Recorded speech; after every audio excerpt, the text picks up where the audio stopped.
এই প্রথম কোনো সিনেমার বক্স অফিস নিয়ে টানা ৩০ দিন কথা বললাম। আগে এমন কোনো ছবি নেই বা এরকম বক্স অফিস করেও নি যে টানা ৩০ দিন ধরে কথা বলে গেছি।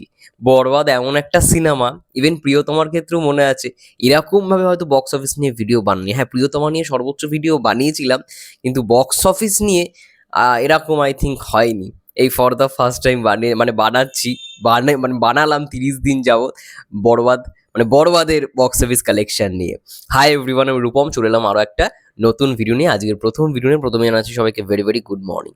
আশা করছি তোমরা সবাই খুব ভালো আছো এবং সুস্থ আছো। বরবাদ যা দেখিয়ে দিয়েছে ভাই, সবাইকে বরবাদ করে দিয়েছে। সেই বরবাদের আফসোসে সবাই কান্নাকাটি করছে। কেউ মিথ্যে কথা বলছে, কেউ বলছে মেগাস্টার নয়, কেউ বলছে সুপারস্টার নয়, কেউ বলছে প্রডিউসারের ঘরে কত ঢুকবে, কেউ বলছে প্রডিউসারের মুখে কি আদৌ হাসি ফুটবে। অনেকে অনেক রকম কথা বলছে, কিন্তু ভাই অনেকেই জ্বলবে, তাতেই আমাদের চলবে, এটাই বলবো। বরবাদ already 70 crore plus. Yes, day 29, 29তম দিনে এসে দাঁড়িয়ে বরবাদের টোটাল কালেকশন দাঁড়িয়েছিল 69 crore প্লাস, 69 কোটি টাকা। ডে 30 অর্থাৎ 30 দিন, গতকালকে এসে দাঁড়িয়ে বরবাদের টোটাল কালেকশন ধরা হচ্ছে, প্রেডিকশন আমি যেটা করছি, 70 crore প্লাস হয়ে গেছে 70 crore ডান। ভাই 30 দিনে, এক মাসে বরবাদের কালেকশন 70 কোটি। আমি খুব বাড়িয়েই বললাম, কারণ আমি দেখি যে প্রেডিকশনটা দিই তার থেকে বেশি কালেকশন আসে প্রোডাকশন হাউসের থেকে। তো আই থিঙ্ক আমি হয়তো একটু বেশি কমই প্রেডিক্ট করছি, কম অ্যামাউন্টটাই। তো না, দেখলাম তারপরে এটা হতে পারে কোনো অবাক হওয়ার কিছুই নয়। ঠিক আছে, এক মাসে একটা সিনেমার কালেকশন 70 কোটি টাকা। ভাই তুফান কি প্রিয়তমা কি সব রেকর্ড তছনছ করে দিয়েছে। পরবর্তীকালে তাণ্ডব আসবে, জানি না কি হবে। তাণ্ডব নিয়ে সত্যি কথা বলতে যা চলছে, একদিকে তো হাইপ অবশ্যই তুঙ্গে, একটা দল মনে করছে হাইপ বাড়ছে, এই হচ্ছে, আর একটা দল বলছে যে সব তো সিনেমা ফোনেই দেখে ফেললাম, সিনেমা হলে গিয়ে আর কি করব।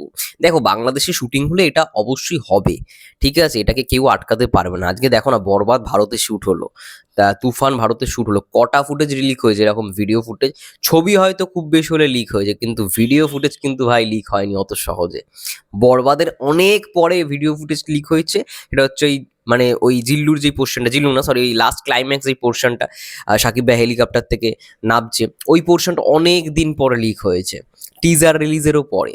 তো ব্যাপারটা বুঝতে পারছো, কড়া রেস্ট্রিকশনসের মাধ্যমে শ্যুট হয় ভারতে, কিন্তু বাংলাদেশে তো ওটা হবে না, কারণ ওখানে ওপেন লোকেশনে শ্যুট হচ্ছে।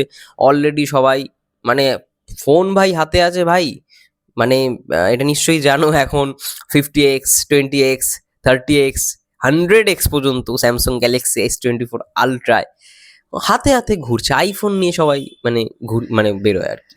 তো সেই জায়গায় জুম করে করে সবাই ভিডিও ক্যাপচার করে নেবে, এটা নিয়ে কোনো অবাক হওয়ার কিছুই নেই।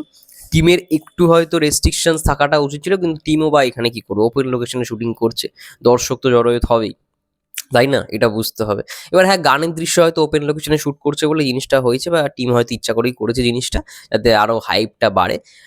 কিন্তু আমার মনে হয় না কোথাও থেকে হাইপ অনেক বেড়েছে। হ্যাঁ, রোমান্টিক গানের দৃশ্য শুট হচ্ছে, রোমান্টিক গানের দৃশ্য যেরকমভাবে শুট হয় সেরকমভাবেই হচ্ছে।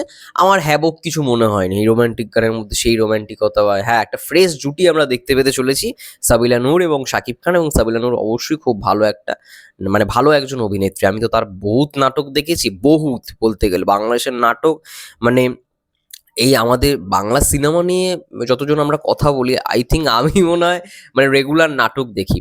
আমি দুপুরে খাওয়ার সময় নাটক দেখি, রাত্রে খাওয়ার সময় নাটক দেখি। এই নাটক দেখতে থাকি, আমার ভালো লাগে, কারণ আমি যেটা ধরো সিনেমায় যেটা 2 ঘন্টায় দেখবো, আমি সেটা 45 মিনিট বা 1 ঘন্টায় সেই জিনিসটা দেখতে পাই। ঠিক আছে, আমার এই জিনিসটা সব থেকে বেশি ইন্টারেস্টিং লাগে, এবং ওদের যে প্রেজেন্টেশন, বাংলাদেশের নাটকের যে প্রেজেন্টেশনটা না, সেটা সব থেকে বেশি ভালো হয়, সব থেকে বেশি ভালো হয়। যার জন্য আমার কোথাও গিয়ে নাটক খুব ফেভারিট, বাংলাদেশের নাটক। যাই হোক, বরবাদ 70 কোটির ঘরে অলরেডি ঢুকে গেল এক মাসে। এবার জানি না পরবর্তী কালেকশনগুলো কি হবে, বলবো, কারণ আমি দেখলাম যে শাকিব খান ইউনিভার্স তারা অলরেডি বলে দিয়েছে যে 4 সপ্তাহের কালেকশনের পর তারা আর কোনো কালেকশন দেবে না। এবার প্রডিউসার ফিগার যবে আসবে আমি সেগুলো নিয়েই কথা বলবো, দেখা যাক, যদি কোনো আপডেট পাই অবশ্যই সেটা নিয়ে ভিডিও করব, অসুবিধা কিছুই নেই। ইউএস এর কালেকশন, অস্ট্রেলিয়া, নিউজিল্যান্ডের কালেকশনগুলোকে নিয়েও কথা বলবেন। মে মাসে তো ইন্ডিয়া, দুবাই থেকে শুরু করে আরও বিভিন্ন দেশে মুক্তি পাবে বরবাদ।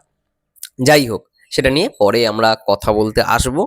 ততক্ষণের জন্য সবাই ভালো থেকো, সুস্থ থেকো, এবং বরবাদ নিয়ে তোমরা কি বলতে চাও কমেন্ট করে জানাও। ভালো থেকো, সুস্থ থেকো, টেক কেয়ার।